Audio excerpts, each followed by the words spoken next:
Welcome back to the Takeout. The Venezuelan government has a history of detaining Americans, often labeling them as spies or plotters of coups against the government. United States Marine veteran Matthew Heath spent 2 years imprisoned in Venezuela. Heath was arrested in September 2020 after the Venezuelan government accused him of acting as a terrorist and a spy for President Trump.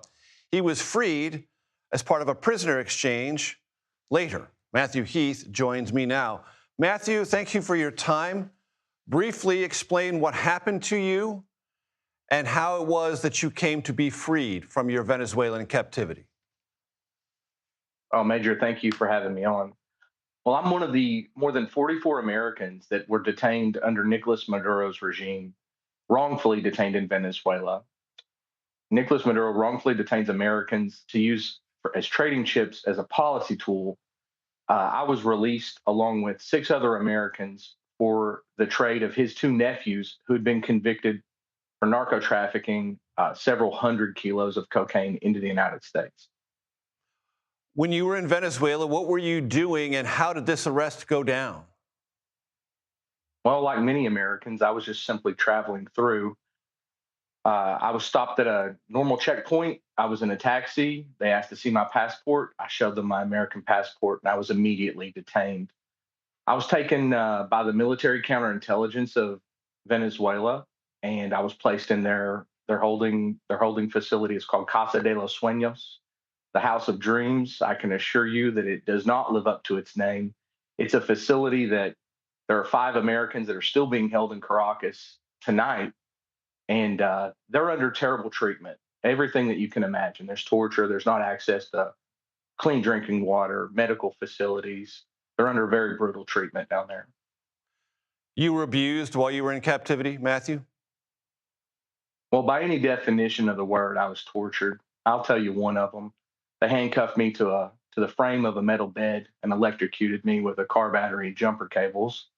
It's not exactly a polite conversation, but I can tell you that that's just the tip of the iceberg. And unfortunately, the D has seen the Venezuelan counterintelligence is known for this kind of ridiculous, sadistic treatment for no purpose. And unfortunately, like I said, those 5 Americans down there, I want to call on President Rodriguez to release them immediately. Should that be something that President Trump should call for publicly in order to assess what this new regime in Venezuela might or might not be?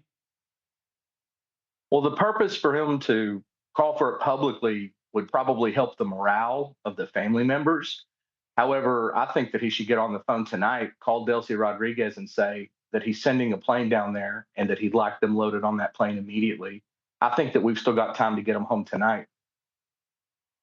Matthew, based on your experience, which you just summarized, do you believe those Americans in captivity now are in worse shape, potentially, than you were because of hostility that would come from the regime following the events of the weekend? Well, I can say that no Americans have died in captivity in Venezuela. They understand that American lives can be used as trading chips for policy goals. That being said, their treatment's absolutely terrible. All Americans are kept in, torturous conditions, violations of all their human rights. And yes, I would say that the situation in Venezuela is an elevated risk level for them and any other Americans that are. Please do not travel to Venezuela. And based on your experience and your perspective, Matthew, how do you evaluate the events of the last 72 hours? Not only the capture of Nicolás Maduro and his wife Celia, but the remaining members of the regime still in power and seeking a way to negotiate them, at least for some period of time, remaining in power. Well, personally, I'm thrilled, like millions of Venezuelans, that Nicolás Maduro is finally going to face justice. He's going to have a fair trial, a trial that's much fairer than any trial that's held in Venezuela. However, I think that I'm going to give the Trump administration a little bit of rope here. I think that when Ambassador Bremer dismissed the entire Iraqi security services, the military, the police in Iraq in 2003, that turned out to be a total disaster. And I'm hopeful that since we've still got Pedrino Lopez in charge of the military in Venezuela, Delcy Rodriguez in charge of the executive, Diosdado Cabello in charge of the legislative. I'd like to see a peaceful transfer of power. I'd like to see elections called in the next 30 to 60 days and let the Venezuelans choose who their next leader is going to be.